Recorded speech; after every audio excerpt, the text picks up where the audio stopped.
Nigeria plays a significant role in the illegal wildlife trade, both as a source and transit hub. Due to porous borders and weak law enforcement, the country has become a hotspot for wildlife trafficking.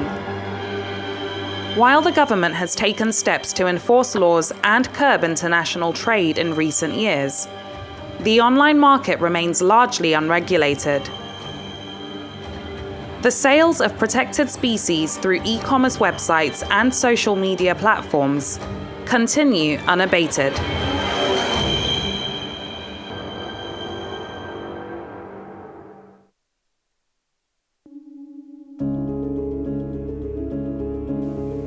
These Instagram pages openly facilitate the sale of animals protected by local and international laws, including zebras, African grey parrots, monkeys, and giraffes.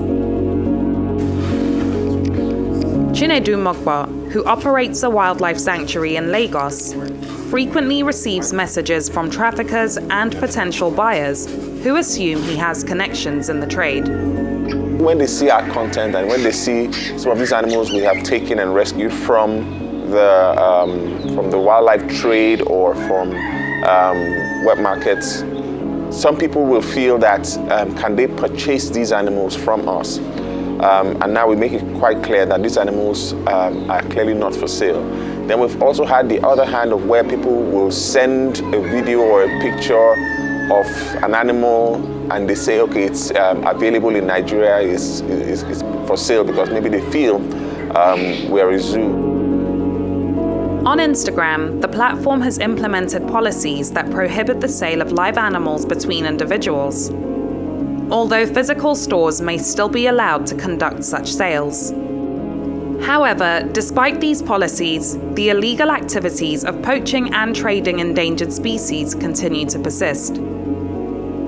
Julia Roncon is an environmental crime analyst working with the Global Initiative Against Transnational Organized Crime.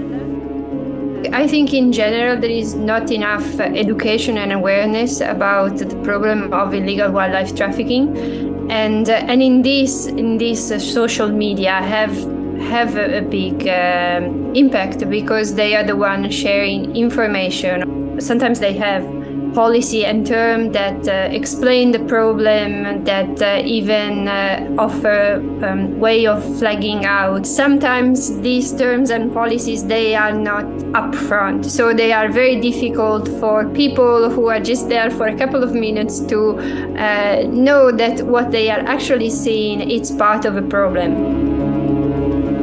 Dr. Excellence Akeredolu, a senior lecturer in the Department of Zoology at the University of Lagos, highlights the crucial role of government intervention in compelling social media platforms to adhere to wildlife laws. Number one, the government should force the social media operators to comply with the wildlife rules.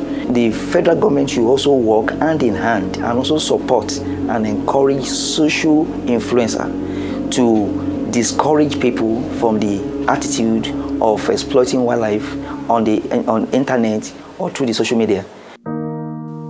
Wildlife trafficking is also common on e-commerce websites in Nigeria. On gg.ng, one of the country's largest online marketplaces, the open sale of protected species is prevalent. In 2022, we attempted to contact the company for clarification on this matter, but unfortunately received no response. A recent report by the Wildlife Trade Monitoring Network, Traffic, uncovered 145 online advertisements on Gigi, featuring protected and endangered species. These advertisements accounted for approximately 34% of all observed online advertisements across 5 African countries. Dennis Mahongol, Traffic's Director for Central Africa, provides further context on these findings. We found that CITES-listed wildlife species are advertised for sale in Nigeria. The gg.ng platform is acting as a facilitator to illegal wildlife trade.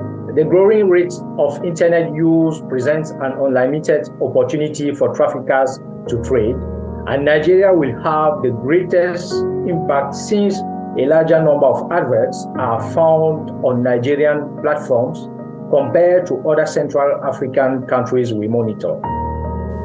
In early June 2023, we followed up with Gigi, and this time received a response from CEO Anton Wolianski. He stated that the company would initiate a thorough internal investigation to review all relevant listings in light of this report. Throughout June, we closely monitored the platform and conducted another check closer to the report's release. Unfortunately, endangered species such as monkeys and African grey parrots were still available for sale. We provided the GG CEO with several links as evidence, which then became inactive.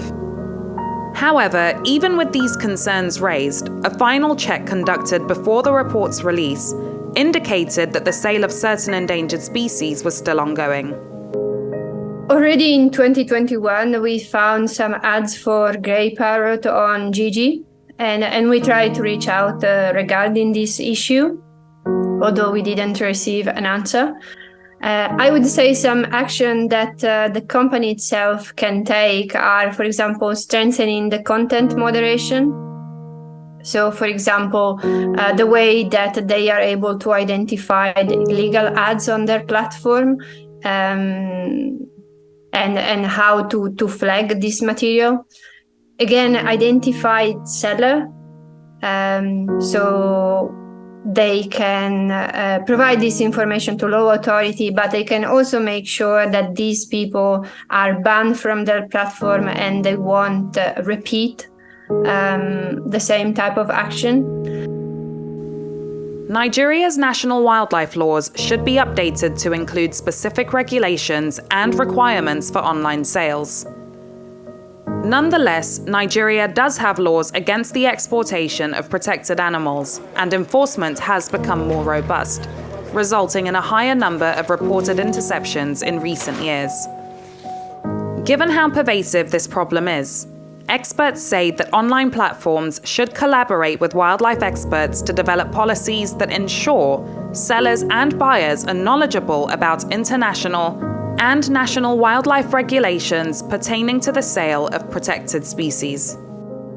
In terms of actions, we can propose to them to block adverts and join the global coalition to end wildlife trafficking online, to adopt a clear policy against the adverts, and to create prompts and messages that educate users on their policy against illegal wildlife trade.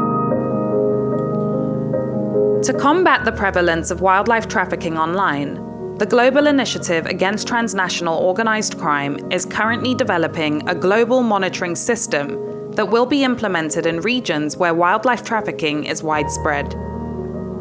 The unrestricted sale of endangered species perpetuates an already uncontrollable illegal trade. Therefore, it is imperative to acknowledge the significance of the online aspect of this issue, especially for Nigeria, a prominent hub for wildlife trafficking in Africa. To effectively address this crisis, Nigeria cannot afford to ignore the online dimension any longer. Taking decisive action in the online space is vital and demonstrates the country's genuine commitment to tackling this problem. Leila Johnson Salami, Arise News.